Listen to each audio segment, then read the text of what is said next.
Pour vous connecter à un cours en ligne et en particulier à un cours Classroom, il est toujours conseillé évidemment de se connecter sur l'interface web et surtout via le bouton G Suite comme expliqué déjà précédemment pour profiter de l'ensemble des fonctionnalités. Je clique donc sur le bouton G Suite. Il vous demande de choisir un compte évidemment scolaire, dans ce cas-ci pour se connecter à Smart School, donc qui est toujours prénom.nom@eft.be. On voit donc ici qu'un seul a été associé, un seul compte. Je clique dessus et évidemment, on redemande le mot de passe. Voilà donc connecté à l'ensemble des services Smart School, mais aussi G Suite. Les cours sont disponibles dans le volet de gauche ou dans la barre de menu sous la rubrique cours. Dans ce cas-ci, je vais par exemple aller naviguer dans le cours où je suis inscrit en première commune, sciences. Vous avez donc l'ensemble des fonctionnalités qui sont disponibles dans le volet de gauche. Vous avez aussi accès aux documents du cours, par exemple, différents liens, etc.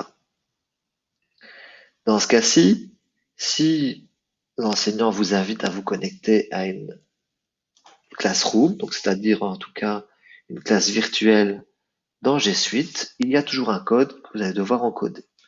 Je vous invite donc à faire clic droit, dans ce cas-ci copier, et de pouvoir retourner à la page d'accueil pour vous connecter à la G Suite Classroom.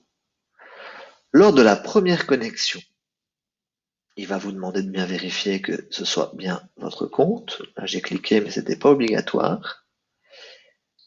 Et vous demander de choisir votre profil lorsqu'on clique sur le bouton Continuer. Dans ce cas-ci, je choisis bien que je suis un élève.